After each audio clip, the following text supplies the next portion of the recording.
going on? Flame here, back with another Epic 7 video, and today we're taking a look at Summer Break Charlotte. So we got a chance to bring her in a regular arena and RTA.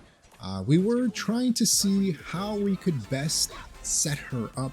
We built her on a Lifesteal set, so if you haven't checked out the summons video, feel free to go and do that. But we built her on a Lifesteal immunity build. I was thinking, hey, why not try for a pen set, right? The pen doesn't work on the AoE S1, but it works on the S3. And so you'll see that here, defense break on that APOC Ravi. She does almost 20k on the S3. She scales based off of how much damage that unit's already taken. So of course, the less HP that they have remaining, the more damage she's going to deal. And so that's how her S3 works. So she kind of ramps up. So she wants to be in for the long.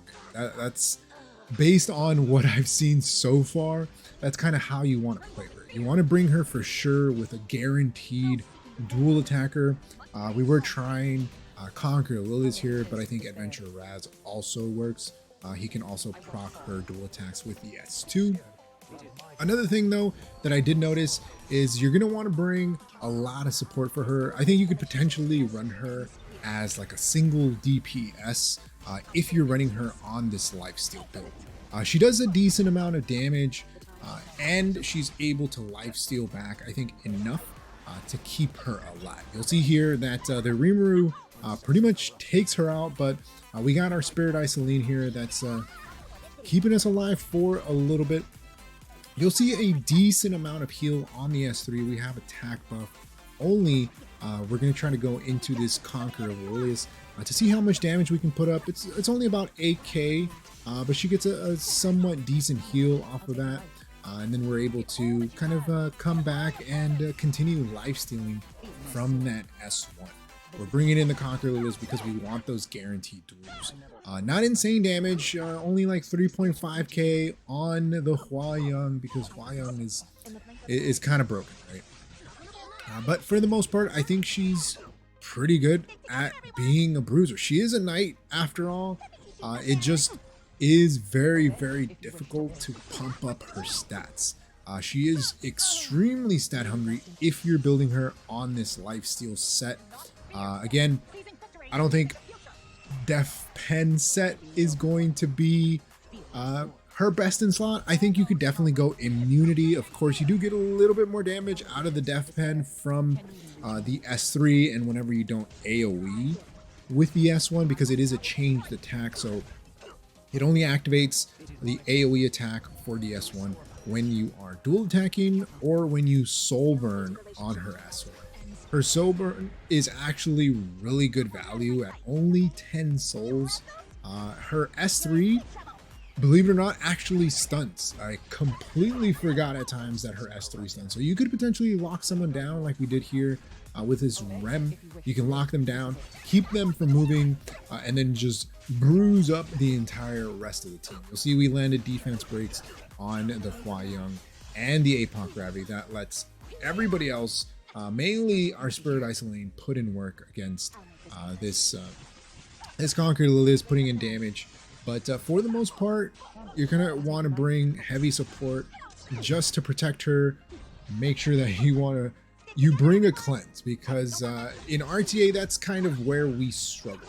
Bringing a cleanse, trying to figure out where she exactly fit, and I think it's definitely possible to bring her in to protect the team comp, but you have to really know how you're playing every single unit. But you'll see here most of the teams are pretty much the same. You're always going to see CLilias, you're going to see Rem, you're going to see Belian, you're going to see APOC Ravi, right?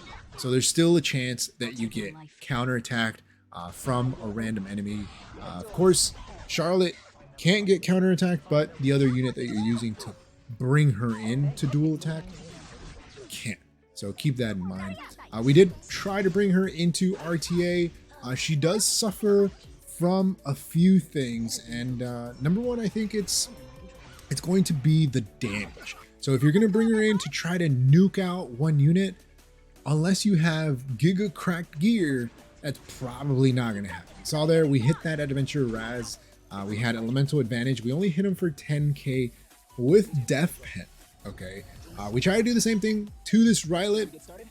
You know, we get lucky and we get a proc. So we get a hit on the S3. We said, you know what? Let's do it. Let's see how much damage we can put up.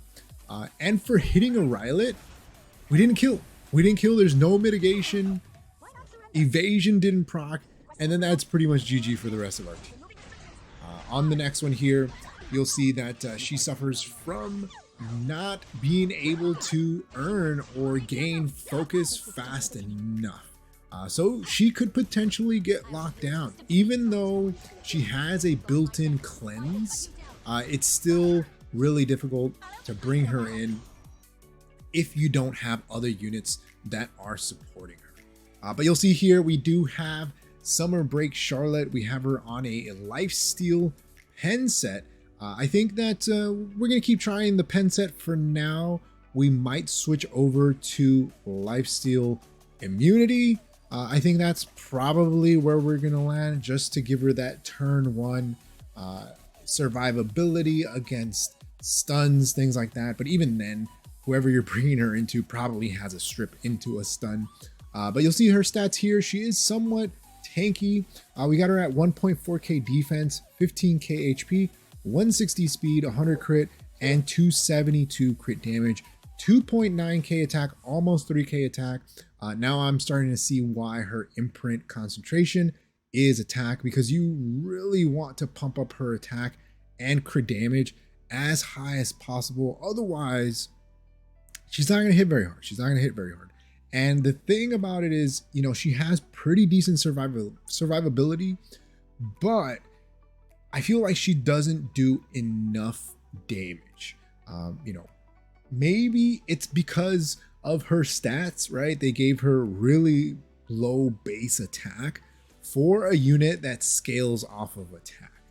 Maybe we'll try a different RD. Maybe we'll try Symbol. You know, maybe we'll try Senya's artifact. We'll see how that works. But her attack, I feel, is too low. I think you ideally want to be at 3k attack plus, and then maybe at least like 300 crit damage, just to make sure that you're putting up enough damage against the opposing team. If you're bringing her an RTA, of course you want as much bulk as possible. We could switch out potentially these boots for flat or attack percent boots, make her go 0 speed. But in that case, we're really going to need someone to support her, like a hand guy, Melia, someone that can cleanse and make sure that she doesn't die turn 1. So that's kind of the thing you have to worry about. Here's her S1. We do have her plus 15 out. So we're trying to do as much damage as possible. We do get those defense breaks from time to time, and they're pretty nice. They do help put in a lot more damage when you're able to get them. It's a 60% chance only, so it's still RNG. She does have a 10 soul burn, which I think is really worth it, really worth the value that you get. You get an AoE that can't be countered. All the Belians, all the Rems, even a Violet won't counter her if she AoEs with the S1. So there is that to keep in mind. She gets a lot of crit chance from her S2. The only thing that I don't know about is the fighting spirit. I feel like she doesn't earn fighting spirit fast enough. I think maybe if she were like 20 fighting spirit, maybe that would help get her focus or her fighting spirit up faster, so that she can cleanse everything, making use of that full cleanse attack buff a lot more or a lot faster. We want her to ramp up, right? That's the thing. We want her to ramp up as fast as possible so she can deal damage. The S3 here does an okay amount of damage. It's on a 5-turn cooldown. Again, I think that she suffers from this 15 fighting spirit, not earning enough fighting spirit to be able to deal damage, right? Because it's a 5-turn cooldown. It does reset based on her S2. Her skill cooldowns do reset after she consumes all her fighting spirit. But if it takes you forever to get there, I mean, the 5 turns, you might as well just wait 5 turns, right? So that's kind of the thing. Hopefully, you know, they make some adjustments to her. But overall, I think she's decent. I don't think she's insanely broken, but she's pretty good. Definitely not for early game players. So if you're new to the game and you're thinking of pulling for this unit, I would recommend holding off until we see what the new collab is going to be.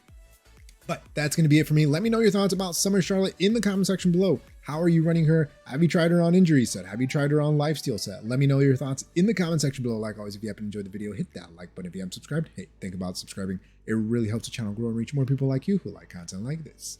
Like always, thanks for watching, and I'll see you next time. Peace.